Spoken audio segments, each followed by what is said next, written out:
ಕರ್ನಾಟಕ ಸಂಪದ ಈ ಪಾಠವು ಒಟ್ಟು 5 ಅಂಕಗಳ ವೇಟೇಜ್ ಹೊಂದಿದೆ.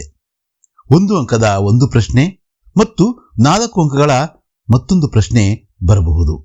ಇಲ್ಲವೇ 2 ಅಂಕಗಳ ಮತ್ತು 3 ಅಂಕಗಳ ತಲಾ ಒಂದು ಪ್ರಶ್ನೆಯನ್ನು ಸಹ ಕೇಳಬಹುದು. ಒಟ್ಟಿನಲ್ಲಿ ಮುಖ್ಯ ಪಾಠವಿದು. ನಾವು ಈ ಪಾಠದ 1, 2, 3 ಹಾಗೂ 4 ಅಂಕಗಳ ಅಷ್ಟು ಪ್ರಶ್ನೆ ಉತ್ತರಗಳನ್ನು ಇಲ್ಲಿ ಚರ್ಚಿಸೋಣ. ಕೊನೆಯ 3 ಪ್ರಶ್ನೆಗಳು ಅತಿ ಮುಖ್ಯ. ಈ 3 ಪ್ರಶ್ನೆಗಳಲ್ಲಿ ಒಂದಂತೂ ಪರೀಕ್ಷೆಗೆ ಬರುವ ಆ ಮೂಲಕ 3 ಇಲ್ಲವೇ 4 ಅಂಕಗಳನ್ನು ಗಳಿಸಿಕೊಡುವ ಸಂಭವವೇ ಹೆಚ್ಚು. ಹಾಗಾಗಿ ತಪ್ಪದೆ ಗಮನಿಸಿ, ಕೊನೆಯವರೆಗೂ ನೋಡಿ. ಮೊದಲಿಗೆ 1 ಅಂಕದ ಪ್ರಶ್ನೆಗಳು. ಮೊದಲ ಪ್ರಶ್ನೆ, पश्चिमी घाट किसे कहते हैं? कर्नाटक प्रांत में दक्षिण से उत्तर के छोर तक फैली लंबी पर्वतमालाओं को पश्चिमी घाट कहते हैं. ಯಾವ ಪರ್ವತ ಶ್ರೇಣಿಯನ್ನ ಪಶ್ಚಿಮ ಘಟ್ಟಗಳೆಂದು ಕರೆಯುತ್ತಾರೆ? ಕರ್ನಾಟಕದಲ್ಲಿ ದಕ್ಷಿಣದಿಂದ ಉತ್ತರದವರೆಗೂ ವಿಶಾಲವಾಗಿ ಹರಡಿರುವ ಪರ್ವತ ಶ್ರೇಣಿಯನ್ನ ಪಶ್ಚಿಮ ಘಟ್ಟಗಳು ಎನ್ನುತ್ತಾರೆ. ಎರಡನೇ ಪ್ರಶ್ನೆ, कर्नाटक में कौन कौन से जलप्रपात हैं? ಕರ್ನಾಟಕದಲ್ಲಿರುವ ಜಲಪಾತಗಳನ್ನ ಇಲ್ಲಿ ನಾವು ಹೆಸರಿಸಬೇಕು. कर्नाटक में जोग, अब्बी, गोकाक, शिवन समुद्र आदि जलप्रपात है. ಜೋಗ, ಅಬ್ಬಿ, ಗೋಕಾಕ್, ಶಿವನ ಸಮುದ್ರ ಮುಂತಾದವು ಕರ್ನಾಟಕದಲ್ಲಿರುವ ಜಲಪಾತಗಳು. ಶ್ರವಣಬೆಳಗೊಳ की गोमटेश्वर की मूर्ति की ऊंचाई कितनी है? ಶ್ರವಣಬೆಳಗೊಳದ गोमटेश्वरರ ಮೂರ್ತಿಯ ಎತ್ತರ ಎಷ್ಟು ಅಂತ ಕೇಳಿದ್ದಾರೆ. ಶ್ರವಣಬೆಳಗೊಳ की गोमटेश्वर की मूर्ति की ऊंचाई 57 फुट है. ಶ್ರವಣಬೆಳಗೊಳದ ಗೊಮ್ಮಟೇಶ್ವರ ಮೂರ್ತಿಯ ಎತ್ತರ 57 ಅಡಿಗಳು. किस नगर को सिलिकॉन सिटी कहा जाता है? ಯಾವ ನಗರವನ್ನ ಸಿಲಿಕಾನ್ ಸಿಟಿ ಅಂತ ಕರೀತಾರೆ? ಬೆಂಗಳೂರು ನಗರ को सिलिकॉन सिटी कहा जाता है. ನಮಗೆಲ್ಲ ಗೊತ್ತಿರೋ ಹಾಗೆ ಬೆಂಗಳೂರು ನಗರವನ್ನ सिलिकॉन सिटी ಅಂತ ಕರೀತಾರೆ. ಭದ್ರಾವತಿ के 2 प्रमुख कारखानों के नाम बताइए. ಭದ್ರಾವತಿಯ 2 ಕಾರ್ಖಾನೆಗಳನ್ನ ತಿಳಿಸಿ ಅಂತ ಕೇಳಿದ್ದಾರೆ. कागज, लोहा और इस्पात ये ಭದ್ರಾವತಿ के प्रमुख कारखानों के नाम हैं. ಭದ್ರಾವತಿಯ 2 ಮುಖ್ಯ ಕಾರ್ಖಾನೆಗಳೆಂದರೆ ಕಾಗದ, ಕಬ್ಬಿಣ ಮತ್ತು ಉಕ್ಕಿನ ಕಾರ್ಖಾನೆಗಳು. सेंट फिलोमिना चर्च किस नगर में है? सेंट फिलोमिना चर्च ಮೈಸೂರು ನಗರ में है. सेंट फिलोमिना चर्च ಯಾವ ನಗರದಲ್ಲಿದೆ? ಇದು ಪ್ರಶ್ನೆ ಆದರೆ सेंट फिलोमिना चर्च ಮೈಸೂರಿನಲ್ಲಿದೆ ಅಥವಾ ಮೈಸೂರು ನಗರದಲ್ಲಿದೆ. विजयपुर नगर का प्रमुख आकर्षण क्या है? विजयपुर नगर का प्रमुख आकर्षण गोल गुंबज है. ವಿಜಯಪುರದ ಪ್ರಮುಖ ಆಕರ್ಷಣೆ ಯಾವುದು ಅನ್ನೋದು ಪ್ರಶ್ನೆ. ವಿಜಯಪುರದ ಪ್ರಮುಖ ಆಕರ್ಷಣೆ ಗೋಳಗುಮ್ಮಟ. ಅರಬ್ಬಿ ಸಮುದ್ರ ಕರ್ನಾಟಕ की किस दिशा में है? ಅರಬ್ಬಿ ಸಮುದ್ರವು ಕರ್ನಾಟಕದ ಯಾವ ದಿಕ್ಕಿನಲ್ಲಿದೆ? ಅರಬ್ಬಿ ಸಮುದ್ರ ಕರ್ನಾಟಕ की पश्चिम दिशा में है. ಅರಬ್ಬಿ ಸಮುದ್ರವು ಕರ್ನಾಟಕದ ಪಶ್ಚಿಮ ದಿಕ್ಕಿನಲ್ಲಿದೆ. कर्नाटक की दक्षिण दिशा में कौन सी पर्वतमालाएं शोभायमान हैं? कर्नाटक की दक्षिण दिशा में ನೀಲಗಿರಿ की पर्वतमालाएं शोभायमान हैं. ಕರ್ನಾಟಕದ ದಕ್ಷಿಣಕ್ಕೆ ಯಾವ ಪರ್ವತ ಶ್ರೇಣಿಗಳು ಶೋಭಿಸುತ್ತಿವೆ? ಕರ್ನಾಟಕದ ದಕ್ಷಿಣಕ್ಕೆ ನೀಲಗಿರಿ ಪರ್ವತ ಶ್ರೇಣಿಗಳು ಶೋಭಿಸುತ್ತಿವೆ. ಇಲ್ಲಿಗೆ ನಿಮ್ಮ 1 ಅಂಕದ ಅಷ್ಟು ಪ್ರಶ್ನೆಗಳನ್ನ ಚರ್ಚಿಸಿದ್ವಿ. ಈಗ 2-3 ವಾಕ್ಯದಲ್ಲಿ ಉತ್ತರಿಸಬಹುದಾದಂತಹ ಪ್ರಶ್ನೆಗಳನ್ನ ನೋಡೋಣ. कर्नाटक की प्रमुख नदियां व जलप्रपात कौन से हैं? ಕರ್ನಾಟಕದ ಮುಖ್ಯ ನದಿಗಳು ಮತ್ತು ಜಲಪಾತಗಳನ್ನ ನಾವು ಇಲ್ಲಿ ಹೆಸರಿಸಬೇಕು.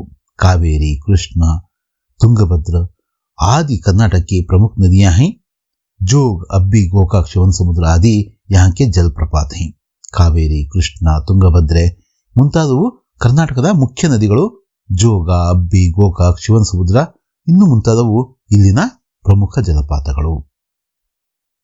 ज्ञानपीठ पुरस्कार प्राप्त कन्नड़ साहित्यकारों के नाम बताइए ಅಂತ ಕೇಳಿದರೆ ಜ್ಞಾನಪೀಠ ಪುರಸ್ಕೃತ ಕನ್ನಡ ಸಾಹಿತಿಗಳನ್ನ ನಾವಿಲ್ಲಿ ಹೆಸರಿಸಬೇಕು. ज्ञानपीठ पुरस्कार प्राप्त कन्नड़ साहित्यकारों के नाम सर्वश्री, कुवेंपु, बेंद्रे, कारंत, मास्ती, गोकाक, UR अनंतमूर्ति, ಕಾರ್ನಾಡ್ और ಚಂದ್ರಶೇಖರ್ ಕಂಬಾರ್. ಜ್ಞಾನಪೀಠ ಪುರಸ್ಕೃತ ಕನ್ನಡ ಸಾಹಿತಿಗಳ ಹೆಸರುಗಳು ನಮ್ಮ ಕುವೆಂಪು, ಬೇಂದ್ರೆ, ಕಾರಂತರು, ಮಾಸ್ತಿ ವೆಂಕಟೇಶ ಅಯ್ಯಂಗಾರ್ ಅವರು, ಗೋಕಾಕರು, UR ಅನಂತಮೂರ್ತಿಯವರು, ಗಿರೀಶ್ ಕಾರ್ನಾಡ್ರು ಹಾಗೂ ಚಂದ್ರಶೇಖರ ಕಂಬಾರರು ಈ ಹೆಸರುಗಳನ್ನು ನಾವಿಲ್ಲಿ ಬರಿಬೇಕು. ಬಾಂಧ್ और जलाशयों के क्या उपयोग हैं? ಈ ಪ್ರಶ್ನೆ ಪದೇ ಪದೇ ಕೇಳ್ತಾ ಇರ್ತಾರೆ. ಇದನ್ನು ನಾವು ಹೇಗೆ ಉತ್ತರಿಸಬಹುದು ಅನ್ನೋದು ನೋಡೋಣ. बांध और जलाशयों से कई उपयोग हैं, जैसे इनसे हजारों एकड़ जमीन सिंची जाती है. जलाशयों की सहायता से ऊर्जा का उत्पादन होता है.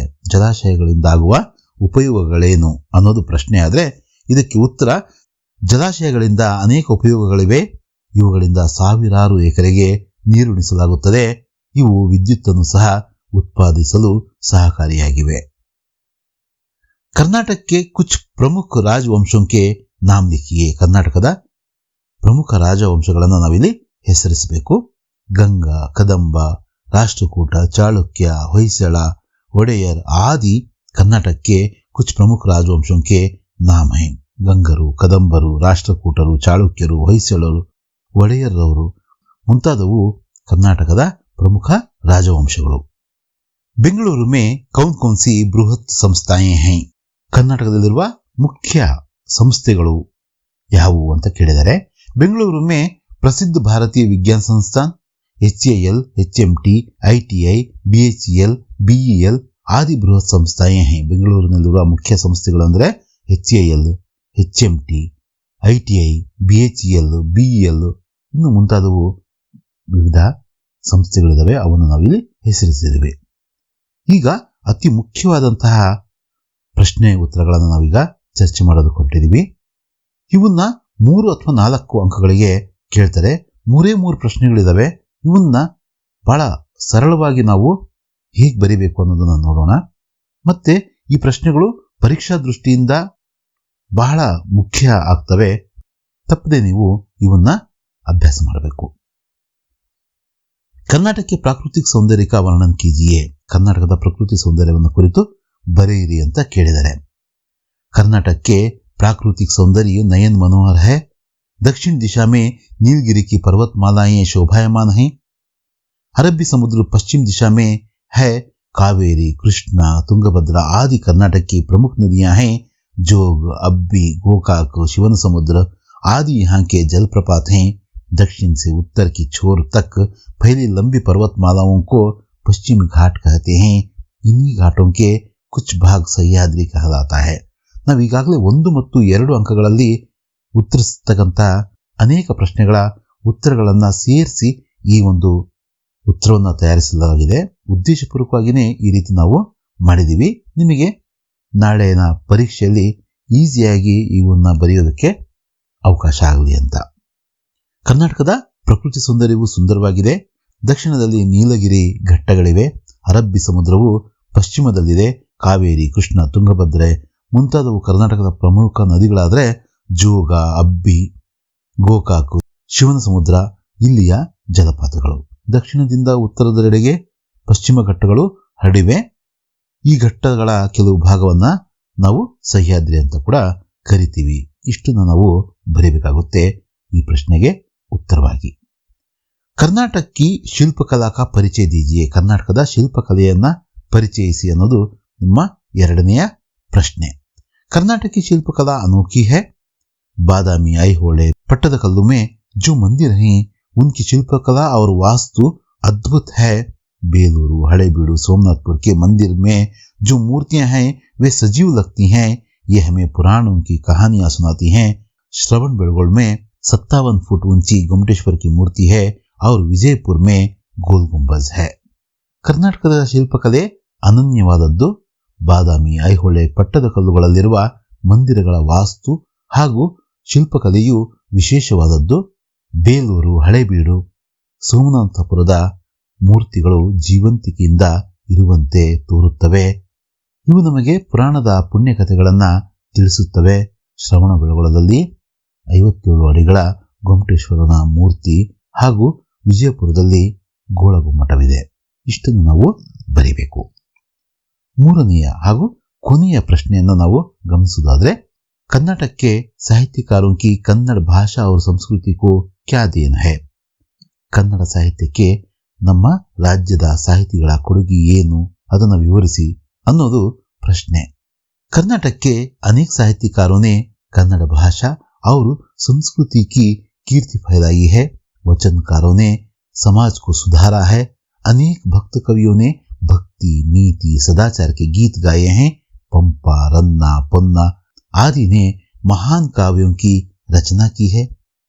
सर्वश्री कुवेंपु, बेंद्रे, कारंत, मास्ती, गोकाक, युवर अनंतमूर्ति, कार्नाड और चंद्रशेखर कंबार इन कन्नड़ साहित्यकारों ने ज्ञानपीठ पुरस्कार को प्राप्त करके कन्नड़ भाषा और संस्कृति की कीर्ति को फैलाई है.